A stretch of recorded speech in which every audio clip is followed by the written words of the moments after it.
Today, I'm going to show you guys how I've lost $415 by being tired and having poor decision making. It's very important that you take rest and your dopamine levels in trading seriously so you can perform at all times, at your best at all times. Basically, we are performers, and today I'm feeling a bit under the weather and a bit tired. And so I did bad decision making. This is a bad trade. And in the second good trade, I hesitated and I closed too early. So let's go over that. So let's go see. Let me show you the. What are you doing? Thank you so much. Thank you. Okay, so as we can see here, price is still doing absolutely nothing. Nobody knows what the hell's going on. We are not. We're just accumulating around here. We haven't taken these lows yet. We've retested this high right here, but we're reacting to previous daily low. Are we going to take the daily gap and then go back lower? Like, it's obviously not a very good environment for continuation models. And I still didn't have any accumulation trade model either. So basically, the day just immediately sold off. There's no model here for me. If we had inverted this 5-minute gap after taking liquidity and having like a strong volume area here, we didn't have any volume area here to support my accumulation model because I've been practicing on the weekend. I need at least a volume area here, which we didn't. I'm going to show you guys actually. So 1, 2. Okay. So there was clearly like not a big volume area here, so I would never take this 5-minute model trade, even though we took the lows and it's supposedly that we're in accumulation and reacting to previous low. So I didn't take this trade right here, this long.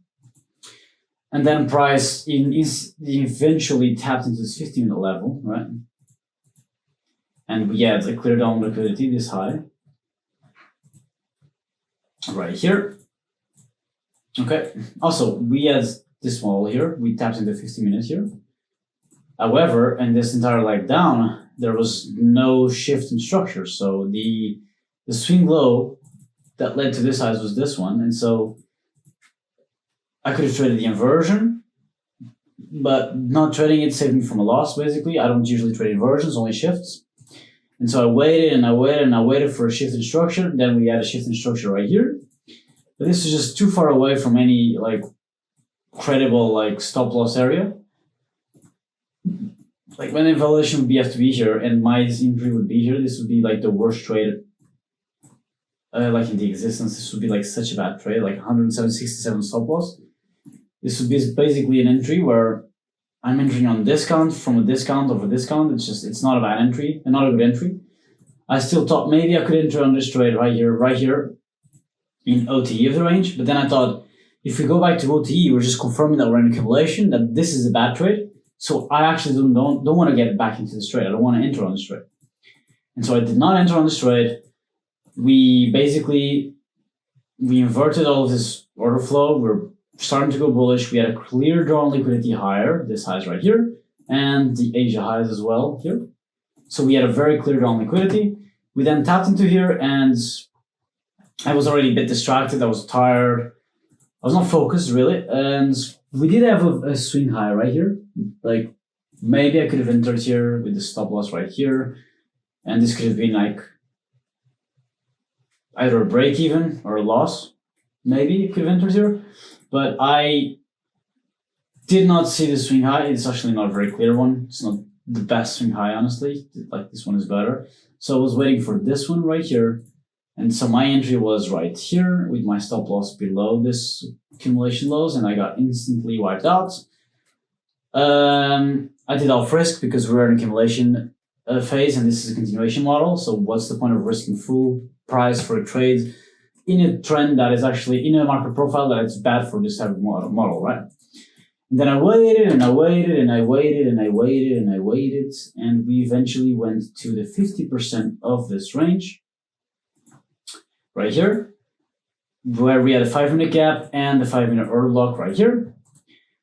And we tapped into that and reacted very well. I did enter my trade here, but I was tired first. I was on a phone call with a friend who was not feeling very good, and I was trying to like listen to him. And I was seeing this price just completely like go into the 1 minute, close down, go into the 1 minute, close down, like super above the high 1 minute. And so I put to break even. I got stopped out of break even, and it just went. And so this would be my TP right here. And I could have been up on the day. Basically, if I wasn't tired, if I was focused, and if I wasn't distracted here by talking to my friend. But it's like friendships are more important than a trade. I don't really give a damn about a trade. And it's a small loss in this trade as well, because it was more than half risk, more than half actually, less than half I would say. So overall, not a bad day. This trade was good. This trade was a bit bad, honestly, looking back at it. I mean, I wouldn't prefer to enter here. Like, it's not a really bad trade. It's not that bad, actually. We'll do this again, honestly. We'll take these trades again, and we'll do this model again, probably. We'll do everything the same. Looking back, I think the trades were actually not bad trades. Just the thing that would change is it's not putting break even and just taking the drawdown, and then it would be a winner. Or even if it was a loser, just actually take the loss, because it's half risk, so 2 losses would be 1 normal loss. So even if it goes to TP or to loss, it would be fine. So yeah, I think that's what I would change today, honestly. Other than that, not a bad day.